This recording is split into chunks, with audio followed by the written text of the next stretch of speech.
if your life is defined by the size of your house, you will die exhausted.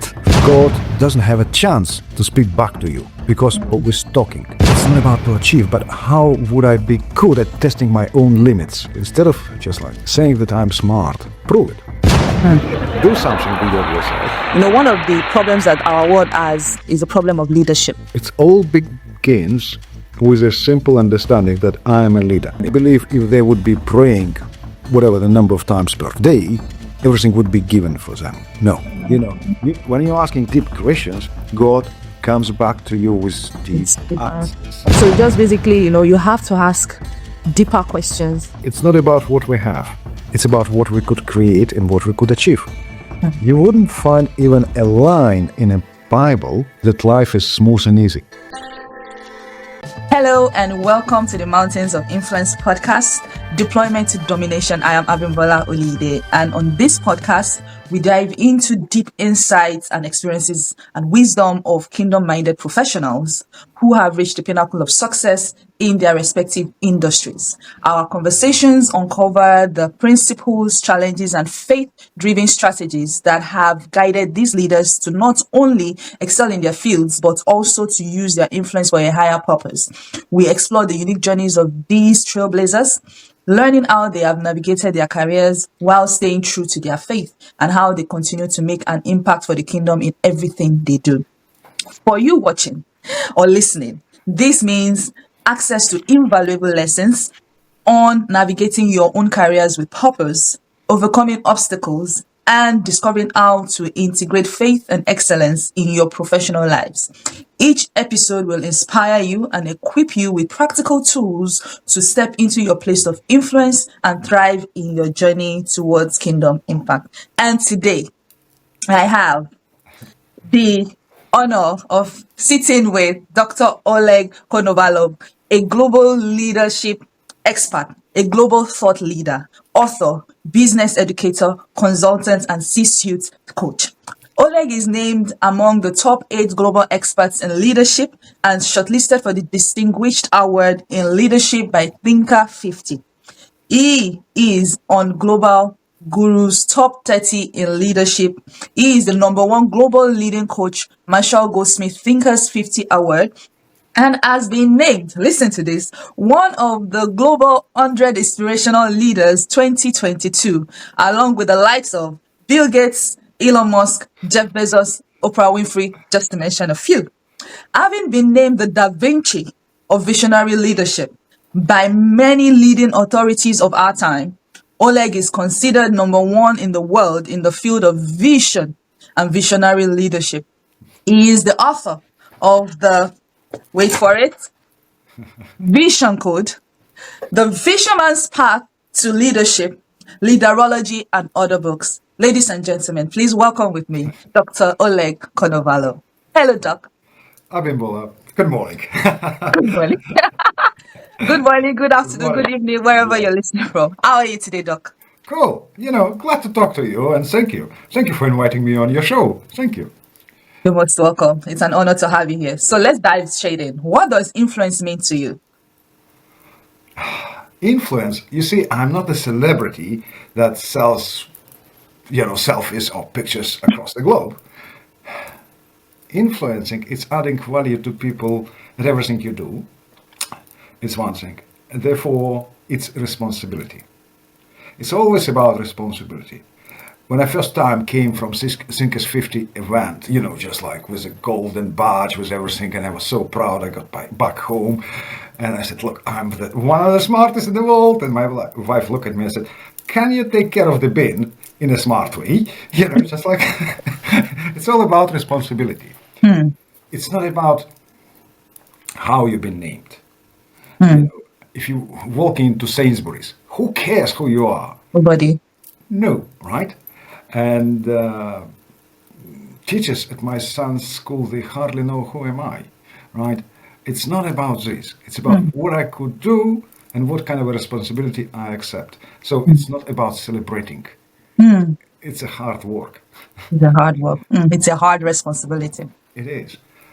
Just like it was like a few years ago, I was chatting to one of my friends and colleagues. He is from Sweden, and asking him, look, how to get it at the top. He looked at me and said, hard work. And I thought to myself, what's it? He's like, what kind of a friend? He can't tell me the secret. I need to know ingredient.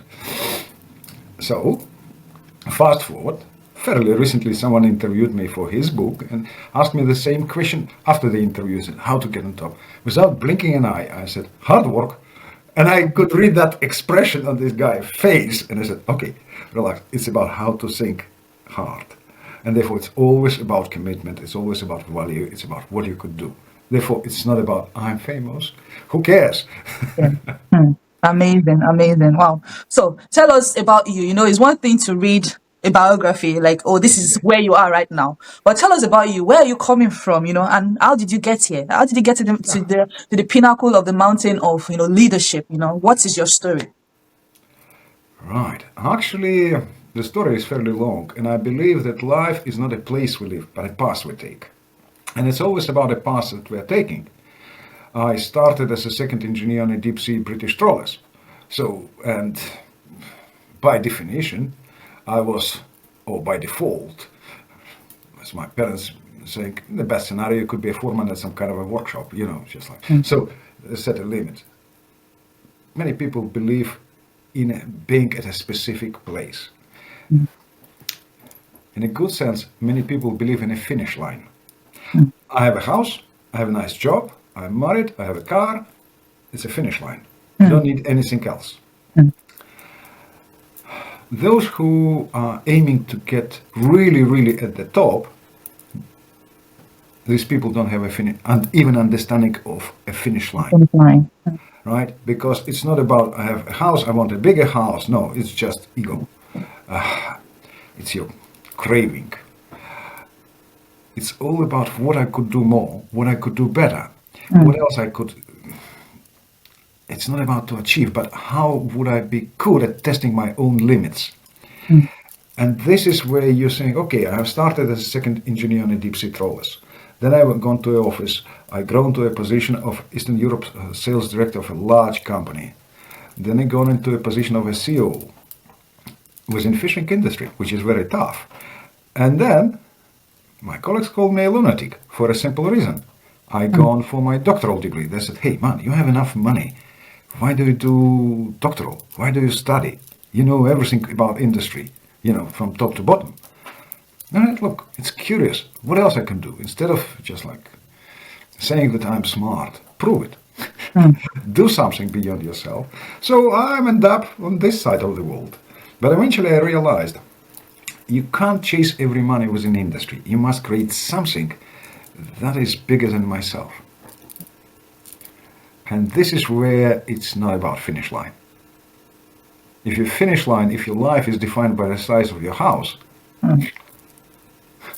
you will die exhausted. You wouldn't die satisfied. You would die exhausted. So what's the role of curiosity in all of this? There are two types of curiosity, I believe so. Curiosity to know. People these days reading a lot of facts or even fake facts on internet. They're Googling for something, they believe Wikipedia, and they believe at every social media post.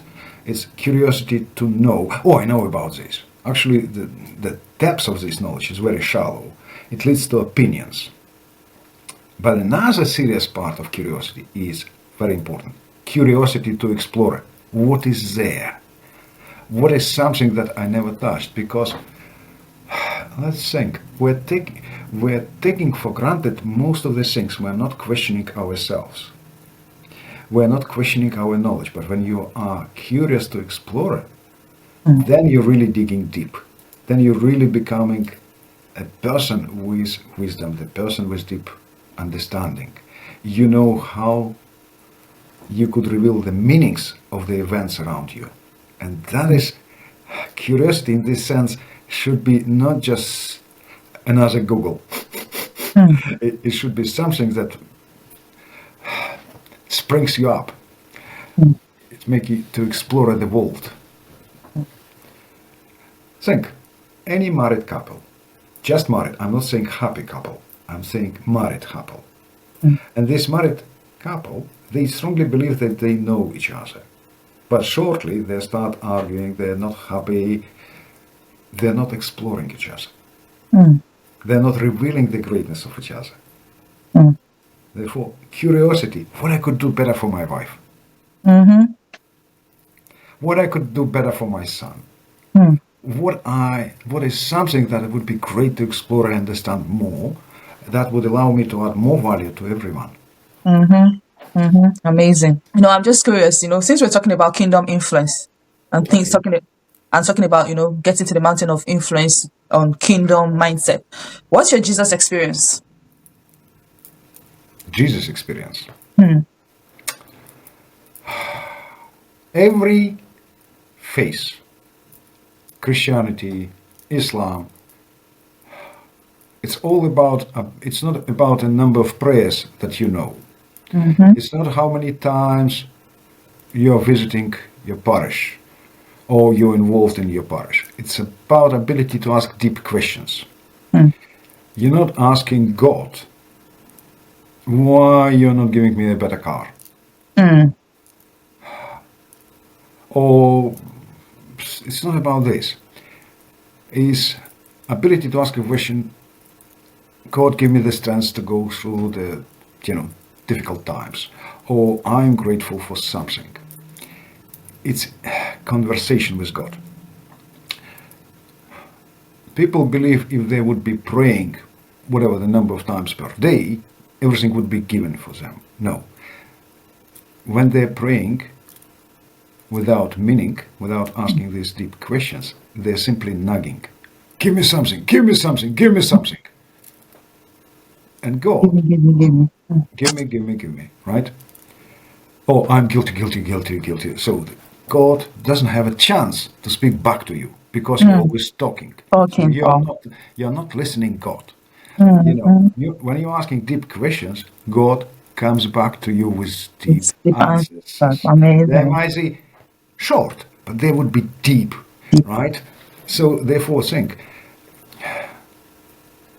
talking to God, look, God makes us better, stronger, smarter, gives us ability to see something. Therefore, it's not just about idolizing, pushing your forehead, just like, no, it's not about this. It's about having a conversation. You're asking something. And this is fairly important because if you're not good at asking deep questions, your level of belief or faith is very shallow. You're just a consumer of a faith. It's more or less you're coming to the best restaurant with the best chef, and instead of enjoying food, you're using it as a junk food. You're just a consumer. Yeah. You're not engaged. I've trained people from more than 40 countries. And I'm always selective who do I train, with whom I'm getting engaged, because the level of my coaches or participants, engagement defines my engagement. The greater the engagement, the more I could give them. Think of God. If you're not engaged, if you're just talking as a talking head, give me, what kind of engagement do you expect from God? Wow. That's amazing. So just basically, you have to ask deeper questions. Yeah. You have to. Think, Abimbola, why people are coming to God? We have a common belief that people coming to God when they are in trouble. We have problems, we have troubles. There are millions of such people around us every day, people facing challenges. They might be coming to God. They're walking into a church or opening a Bible, but they're not staying with God. They're just like coming and leaving. It's like a huge railway station with a lot of traffic. People are coming and going. But who are really are with God? Only those who are looking not for God. They're looking for themselves. I lost myself in this storm, and I want to find God who would reflect about my real nature. And therefore, I must ask deep questions, not about to have, but about who am I? Amazing. Amazing. Wow. Wow. So now, when you ask that question of who am I, what did you discover about yourself that, that now, like, made you to become a leadership expert? You understand? Because, one of the problems that our world has is the problem of leadership. And you must have somehow, seen yourself, come to an understanding of who you truly are, to have now become positioned in the path of leadership, to begin to teach other people about what leadership truly is and the true essence of leadership.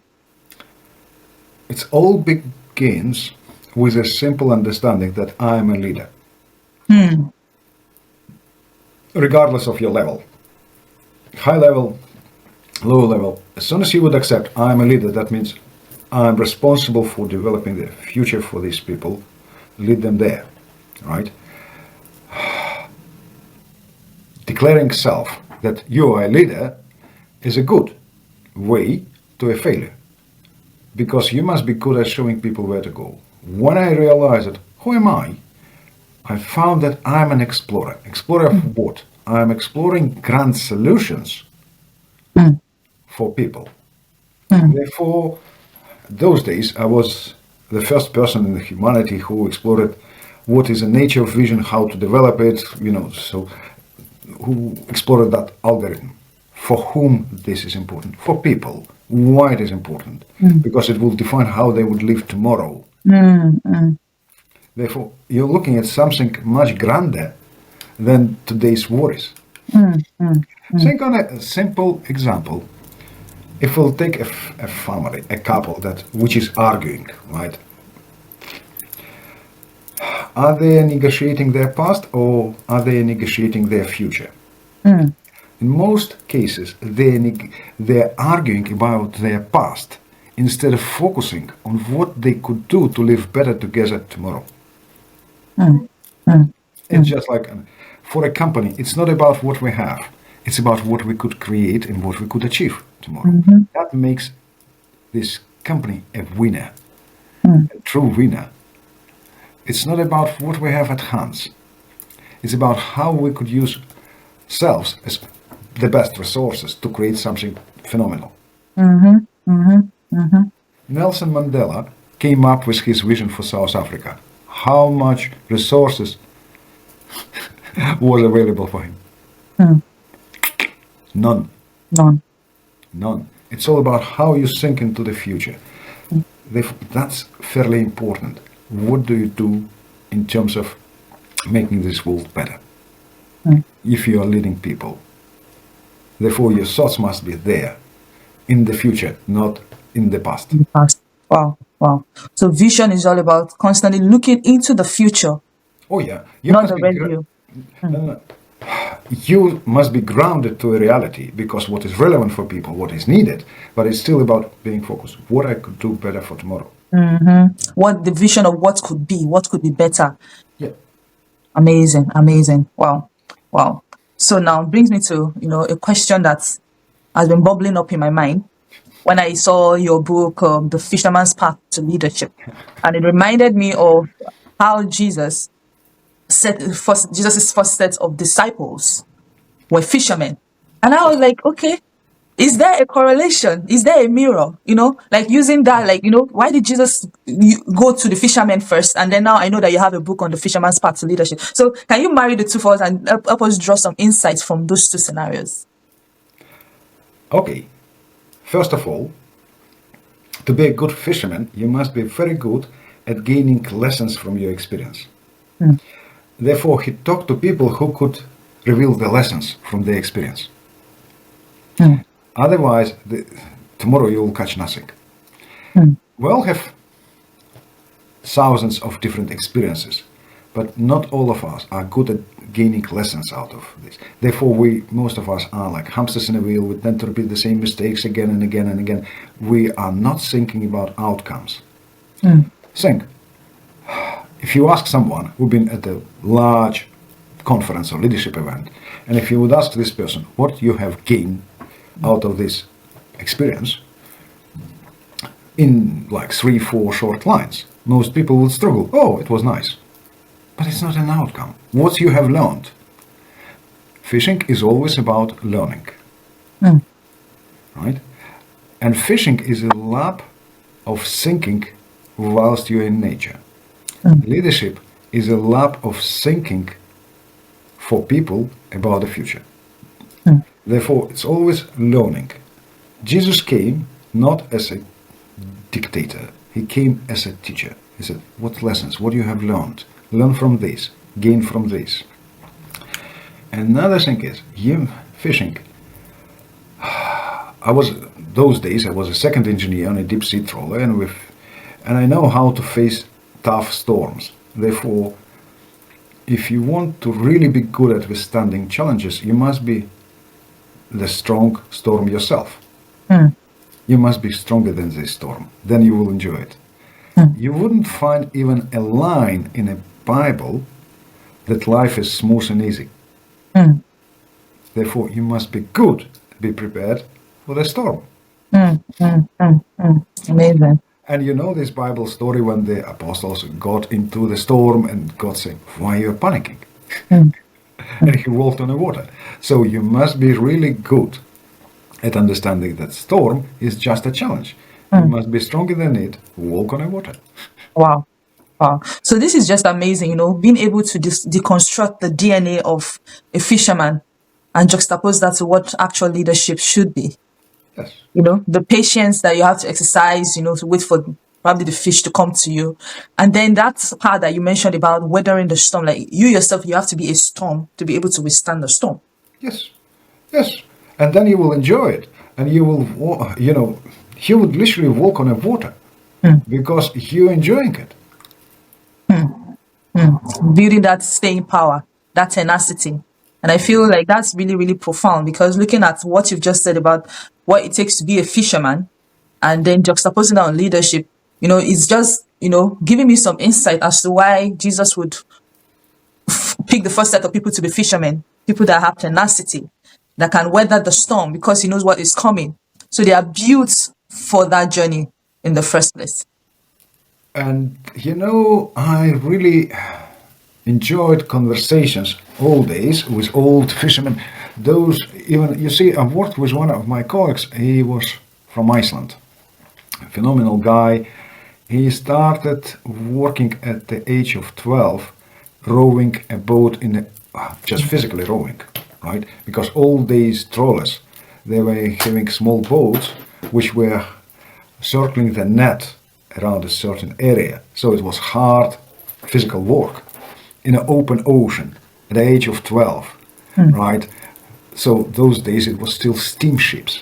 So imagine their strengths, imagine their wisdom, imagine their resilience. So whatever you could name it, they have it.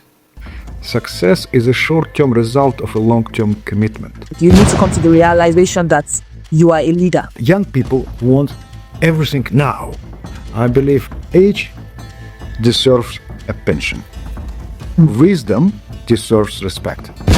There's no point majoring on the minor. If you want to be good at something, make things simple. We are living at a time of tremendous chaos. Stop listening to that noise. Your goals must be greater than your challenges. Money is an outcome of value created for people, not for yourself.